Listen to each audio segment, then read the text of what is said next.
There is an element of reading Paradise Lost that can often be missed because it's so seldom discussed. And this element is in the reading of almost any poem. It's the element of personal resonance. And last week in our discussion, Katie initiated a conversation about personal resonances of this poem.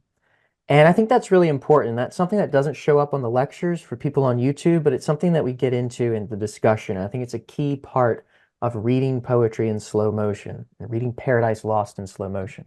So I want to foreground this aspect of reading before we begin.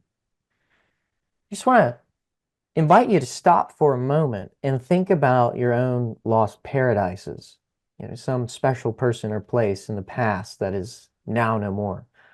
Perhaps this was an old childhood home. Perhaps it was a favorite haunt in nature or some favorite pastime. It was walking with a beloved family member in the yard about your old house, or a special corner of a beloved city that you knew so well that it felt like an old friend.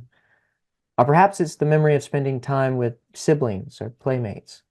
The time, as Dylan Thomas says, before the children green and golden follow time out of grace. Some time that you long to travel back to, as Henry Vaughan writes, to tread again the ancient track. Or perhaps it's something more akin to what Wordsworth thought when he wrote his Intimations Ode, when he said, "There was a time when meadow, grove, and stream, and every common sight to me did seem apparelled in celestial light, the glory and the freshness of a dream. It is not now as it hath been of yore. Turn wheresoe'er I may, by night or day, the things which I have seen, I now can see no more." And the loss of that, I want you to remember the psychological and perhaps spiritual state in which you lost this place, this thing or person, when grief and depression overcame all rational consolation. How first you were probably struck dumb like Eve by this loss, but then by degrees, perhaps you felt that what was lost could be kept and preserved somehow, whether in an afterlife or in memory, through stories, our children are in this new gained knowledge about the world, newfound strength in yourself, perhaps, or through religious meaning and devotion. We have all experienced loss and have probably undergone the psychological process of renegotiating our gaze from the irrevocable past that we are barred from. And perhaps we've even had our bangs singed by Michael's sword as we were trying to get back. But then we found a way to look forward in hope. And there's this subtle shift in the mind that happens there. So I want to emphasize in this last lecture how at the heart of Paradise Lost, I think, is this experience of loss and recompense. What's worth 12 times more than your ability to analyze a poem is your ability to read a poem with your own person and your own experiences. And this is how I think this poem has lasted so long, and why it meant so much to the readers and poets and scholars who read and study it. I mean, this is what gives poetry, I think, its permanent relevance. And it's an aspect of the reading experience that can too often be eclipsed by overly academic discourse. So welcome everyone to our 12th and final lecture on Paradise Lost in slow motion, hosted by the Antrim Literature Project, a public humanities platform that makes the study of literature accessible to readers outside the paywalls of the university. I'm joined over Zoom with students of the course who will meet afterwards for discussion. So following this idea of Paradise Lost as elegy, I laid the groundwork for this in lecture 11. But I want us to think of the elegy as a form that can enact this psychological movement from loss to recompense. I don't know how else to describe this elegiac movement, because it's not exactly an exchange of states where one thing is traded for another. I was blind, but now I see. I gave up gambling and I started going to church, or whatever it is, where you're exchanging something in return. The elegy is more like a dilation.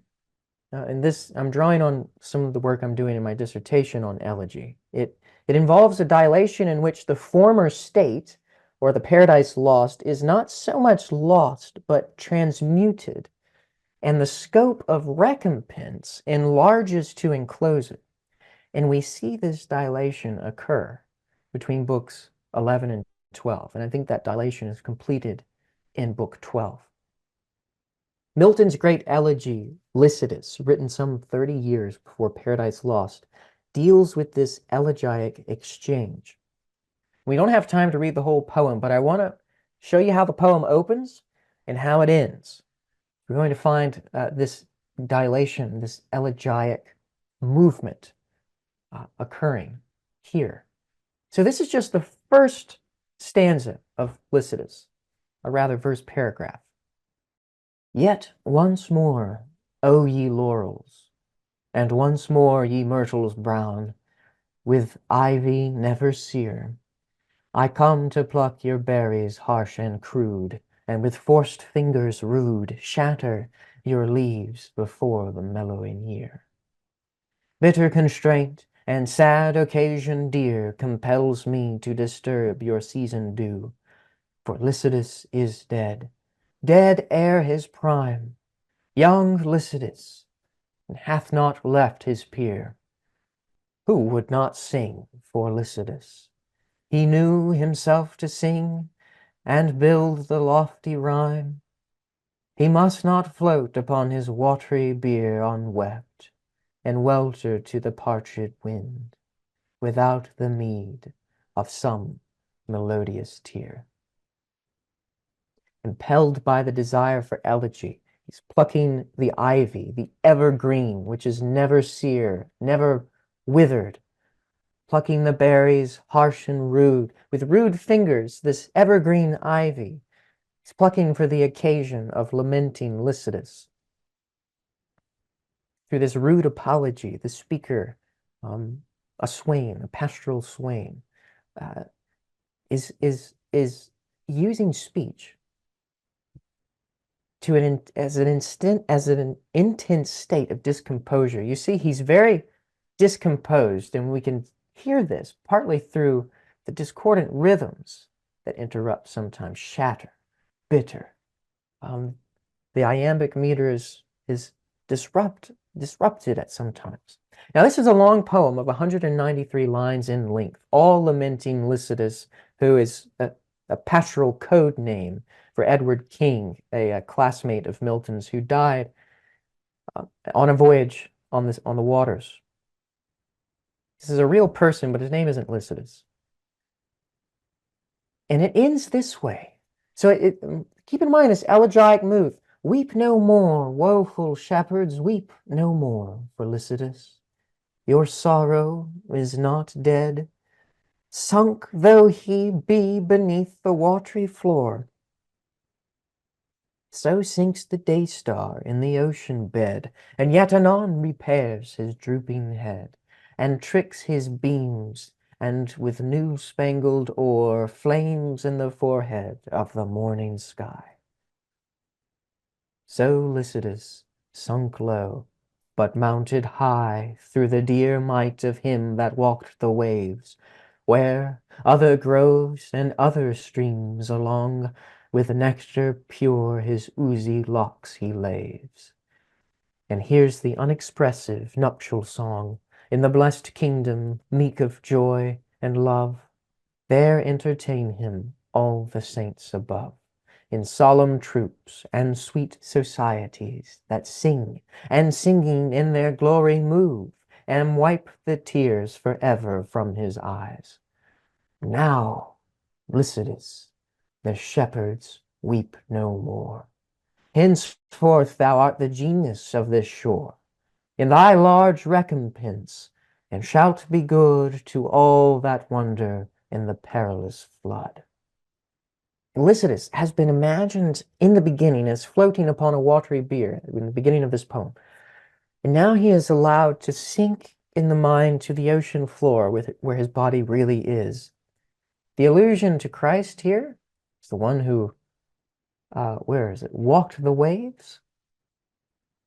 replaces him in this oceanic topography as Lycidas is allowed to sync with the day star, with the promise of a new morning. The elegy has moved Lycidas from the isolation of one upon the watery bier, alone at sea, dead, absent from land, to one who is now in the company, the sweet societies of saints, as one whose body was absent from the land, to one whose spirit is the benevolent presence of the shore, this genus loci of the shore. He now reigns, his spirit lives on through his spirit of the land. And the speaker is brought to composure. And here are the final lines, beautifully coming to rest here. Thus sang the uncouth swain to the oaks and rills, while the still morn went out with sandals grey. He touched the tender stops of various quills, with eager thought warbling his Doric lay. And now the sun had stretched out all the hills, and now was dropped into the western bay. At last he rose, and twitched his mantle blue, to-morrow to fresh woods and pastures new. Paradise Lost is about a similar loss and recompense. The large recompense of Lycidas is that he becomes transmuted spiritually in the shore, even though he's absent physically. Paradise Lost began with the hopeless loss of heaven by Satan, a spirit who is not open to change or exchange or growth or dilation in any way. He so resists improvement and growth that he must violently predicate a false recompense upon the fiction of an unaltered self, a predication that involves the alteration of the entire moral fabric of reality, addressing evil with "Be thou my good." He is the one who would try to change reality and right and wrong itself, and to equivocate heaven and hell before ever making alteration to his identity. In Book 3, when we move from hell to heaven, we find the Godhead reckoning with its loss, its future loss of its human creatures, reckoning with compassion. In light of their future loss, the beloved human beings, the Son selfishly accepts the momentary loss of his heavenly glory through the incarnation, which of course involves this separation from the Godhead, momentarily, at least on the moment of his death, as he volunteers to take on the penalty for sin and effect this larger recompense of redemption. And in Paradise Lost, in these final lectures, we found Adam and Eve in harmony with nature, themselves and God, since Book 4, really. And when all was lost through the fall, they turned against each other. They turned against themselves, their creator, and witnessed the unraveling of the harmony of nature. But recompense came shrouded in loss through the judgment. And Michael comes to unveil that recompense, to block up the past. No more coming this way. You must go forward. Direct them to the future until slowly, by degrees, Adam and Eve learn to rejoice like the pastoral swain of Lycidas and go on to fresher pastures new. So in Book 12, the final revelation of the ultimate recompense, what Adam calls our great expectation, is revealed. Michael describing what it means that the seed of Eve will crush the head of the serpent. And Adam rejoices. He says, he ceased, meaning Michael, discerning Adam with such joy surcharged, as had like grief been dewed in tears, without the vent of words, which these he breathed. And Adam says, O prophet of glad tidings, finisher of utmost hope, now clear I understand what oft my steadiest thoughts have searched in vain, why our great expectation should be called the seed of woman. Virgin Mother, hail, high in the love of heaven. Yet from my loins thou shalt proceed, and from thy womb the Son of God Most High. So God with man unites, Needs must the serpent now his capital bruise expect with mortal pain. Say, where and when their fight, what stroke shall bruise the victor's heel? Adam asks, excited, elated by the revelation of this event.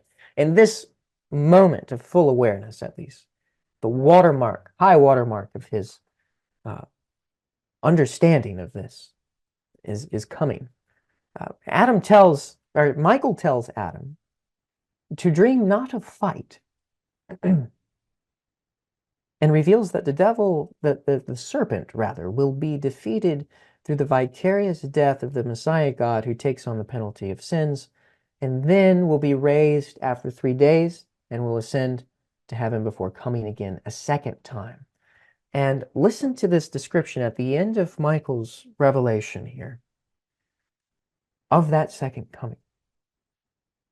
And thence shall come, when this world's dissolution shall be ripe, with glory and power to judge both quick and dead, to judge the unfaithful dead, but to reward his faithful and receive them into bliss, whether in heaven or earth.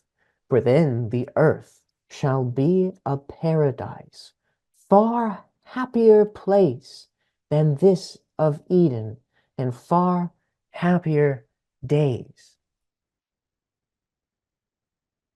It's this idea that the earth shall be paradise in which we see a pattern for this elegiac movement, and this dilation in which the former states are not totally exchanged for the new states, but the new state encloses the old.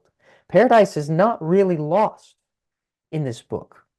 The place of paradise is, but paradise at this moment, when it's being revealed to Adam, is relegated to a small plot of ground, a hill, a garden. But paradise at the end of the world shall enclose the whole earth. Now again, this elegiac movement is not so much an exchange of states, but this enlargement of recompense. I find it so fascinating in this book that we really see this happening in interesting ways.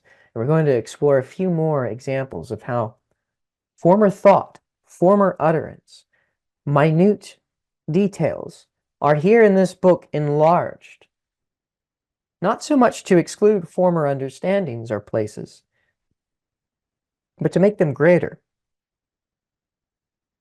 The physical paradise is lost, but what paradise, excuse me, but what paradise was to Adam and Eve is retained. They're not in paradise, and this is where it gets interesting. For Adam, we saw last week how paradise was, in a way, a mnemonic sacrament of divine communion. It was a symbol of the connection between Adam and God. We saw this in book 11, here on the left. Adam's lament, losing paradise. And on the right, let me just move the zoom window out of the way so I can read this. And on the right, we have in book 12, Adam's response to Michael's articulation of what I'm calling the recompense. So remember, he was deprived of the blessed countenance. He sees paradise as the countenance of God, as the tablet of God's presence. The monument stood visible under this tree. Here I spoke with him, and I will teach my sons and granddaughters and grandsons about our communion here. And if I lose that, I can't do that, Adam thought. But here in book 12, we have this articulation here that I think mirrors this exchange. O goodness infinite, goodness immense, that all this good of evil shall produce, and evil turn to good. More wonderful than that which by creation first brought forth light out of darkness. Extreme statement, by the way. This is full of extreme statement.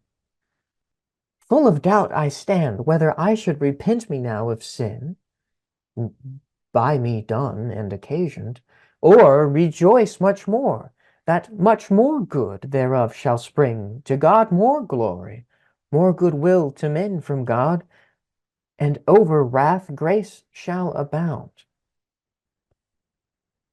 This is an articulation of what's sometimes called the felix culpa, this theological idea, which means the happy fall.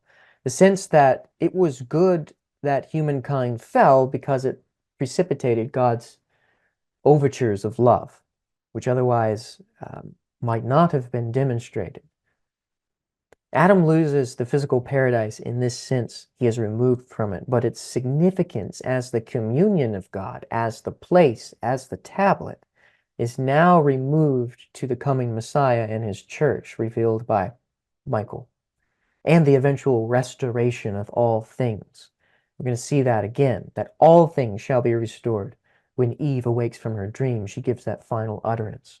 So this enables Adam to discover a new way of relating to God in the post-lapsarian world.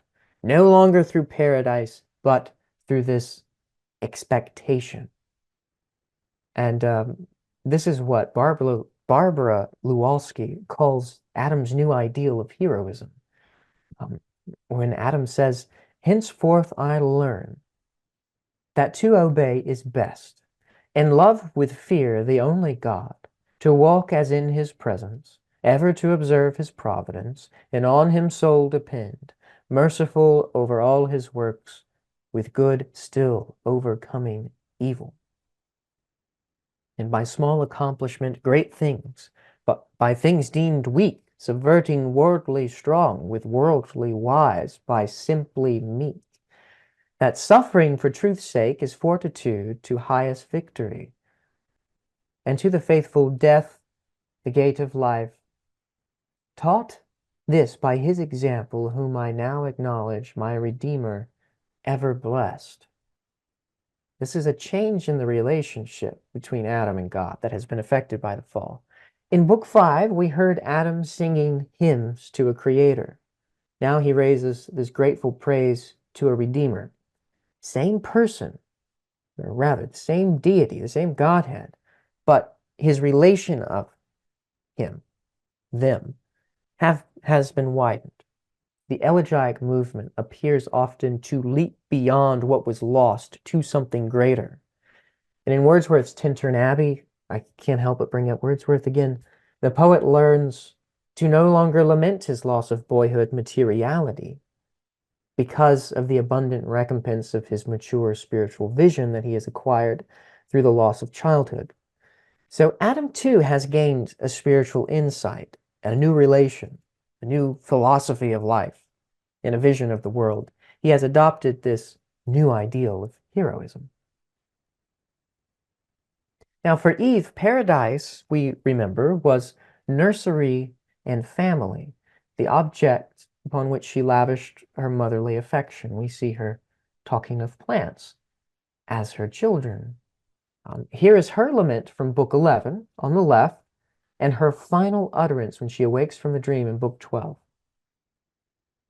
Adam and Michael descend the visionary hill.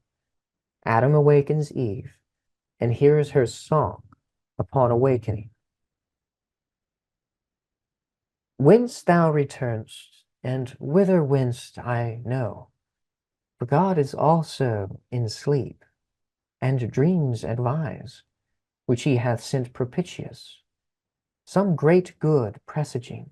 Notice how this appeared so often in Adam's exaltation. Since with sorrow and heart's distress, wearied I fell asleep. But now, notice the urgency again, lead on. Began with sorrow and heart's distress, but now something has changed. In me is no delay. With thee to go is to stay here. Without thee here to stay is to go hence unwilling. Notice what she's doing. She's drawing on a previous utterance from Book 4. And in Lecture 4, we talked about Eve's love song. I'm going to pull that up as well. When I go to the view here, we're going to zoom out. And there's the love song from Book 4. But just to zoom back in here, with thee to go is to stay here. Without thee here to stay is to go hence unwilling. Thou to me art all things under heaven. All places thou, remember this repetition from her love song, all seasons their change, all please alike. And remember her lovely articulation of her love song to Adam, how it accumulated in the periodic style up to this. On this delightful land, nor herb, fruit, flower, glistering with dew, nor fragrance after showers, nor grateful evening mild, nor silent night with this her solemn bird, nor walk by moon or glittering star, without thee is sweet. And what does she come to after this God-given dream she has? Basically, an enlargement of this later expression. All places thou who for my wilful crime art banished hence, this further consolation yet secure I carry hence, though all by me is lost. Notice this all coming in fulfillment here. This is the last thing she says. And there's the all which was present in her love song. Though all by me is lost, such favor I unworthy am vouchsafed. By me the promised seed shall all restore. So Eve's lines, this is her last utterance, in Book 12, involved this dilation of both her loss of paradise, as we saw here, as the native soil, the one place where she loves, and her former love for Adam here in the love song. See how it all comes together, not only harmoniously, but through this growth. It's through this elegiac movement that Eve recognizes what she calls the further consolation, that by her motherhood and by her rediscovery of paradise in her love of Adam, she makes that psychological transit from despair, paralyzing desolation, to this invigorated sense of purpose and even joy, I think we see here. Just as Adam had discovered the new ideal for Christian heroism, so Eve has recovered a sense of purpose and prompted to action. Lead on, she says. Let's go. Let's not stay here any longer. And it's interesting how the poetry encloses these key moments that reveal Eve's prior states of consciousness and modes of relating, both to paradise and to Adam. And just as in Book 4, her hymn ends with them, you'll remember that after she sings this hymn to Adam, they go hand in hand into the blissful bower, alone as they passed. So the entire poem, after Eve's last utterance, ends in a similar way. And here are the final lines. Just heartbreakingly beautiful that you really have to, it's almost like the whole length of Paradise Lost is to set us up for the satisfaction of these lines. They, looking back, all the eastern side beheld of paradise, so late their happy seat. And Milton here is recalling the invocation, the one man who will restore the blissful seat. He's relying upon our memory. He's tying it all back to the beginning. Remember in Lecture 1. So late their happy seat, waved over by that flaming brand, the gate with dreadful faces thronged and fiery armies. Some natural tears they dropped, but wiped them soon. The world was all before them, where to choose their place of rest and Providence their guide. They, hand in hand with wandering steps and slow, through Eden took their solitary way. So elegiac, this movement. So redemptive, the final picture. Adam and Eve leave hand in hand into the wilderness of the world, not alone and isolated, not without providence to guide them, in company with this new hope. And the hope is that through their love for each other, the world would be redeemed. That their love for each other would lead to the redemption of the world. So that's a fascinating way in which I think this final book brings together everything that we've experienced so far in the previous lectures. So I'm looking forward to discussion, which I know will be great, as it always is. So thanks everyone for joining me on this journey through the great garden of Paradise Lost. We have covered a lot of ground these past 13 weeks, exploring the poem through. We had rhetorical analysis, character development, the encyclopedic range of genres that this poem employs, of myth, of history, of theology, of epic, of love song, elegy. We've considered its rhythms in slow motion. We listened to its sounds. We explored the effects of syntax and language upon our reading experience and the aesthetic effect of the poem on whole, I think. And all of this involves what we identified at the start of the course as reading in slow motion. And so I hope you'll take this with you in further reading. But above all, I hope that we've come to a closer understanding of this concept of reading in slow motion through personal reading experience. This poem is really about how you as readers, grapple with similar experiences of loss and grief in our own lives. So final word of thanks to the Antrim Literature Project for hosting this course and for the work they're doing there. And a huge thanks to all of you who attended these lectures. This has been one of the most memorable teaching experiences I've had within and outside of the Academy. It's really all thanks to you, whom I've gotten to know in the discussions, which, by the way, have sometimes lasted as long as 5 hours into the night among some of us. So it's been an absolute privilege and a delight to you, and really, just for me, a lot of fun. So to everyone on YouTube, thanks for watching, and until next time.